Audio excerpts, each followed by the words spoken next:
C'est l'histoire d'un jeune homme. Un jeune homme qui buvait.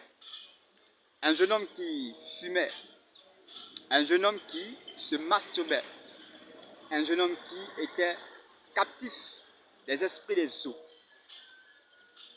Un jeune homme qui n'avait plus aucun espoir dans la vie.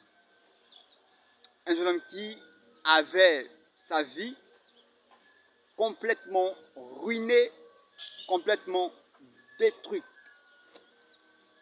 Mais un soir du 24 octobre 2019, il s'est mis assis et il commença à écrire. Il avait bien entendu lu un livre avant de pouvoir écrire ce qu'il avait écrit. Et ce livre disait d'écrire 10 projets.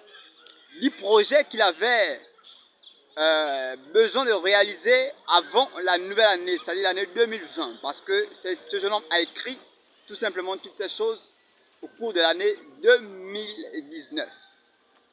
Ce livre s'appelait tout simplement « Les jeunes s'interrogent ».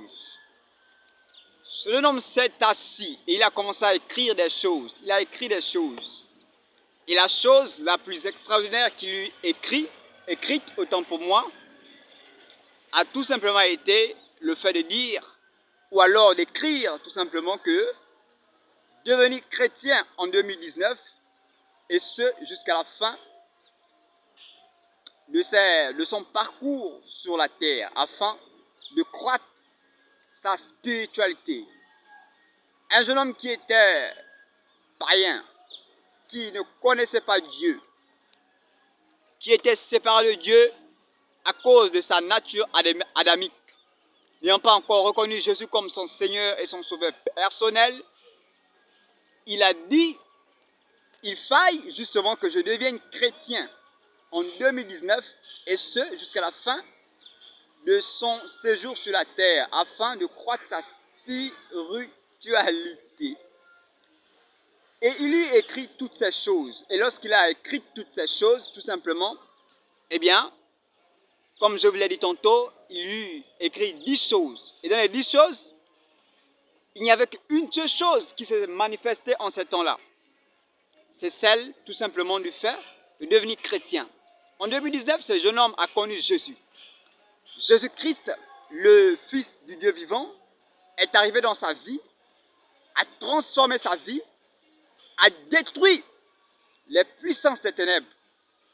Il a arrêté le chanvre, il a arrêté la cigarette, il a arrêté la masturbation, il a arrêté la cupidité, il a arrêté la convoitise. Et Dieu, par Jésus-Christ, a donné un sens à sa vie. Dieu est capable de changer ta vie. Dieu est capable de changer ton histoire.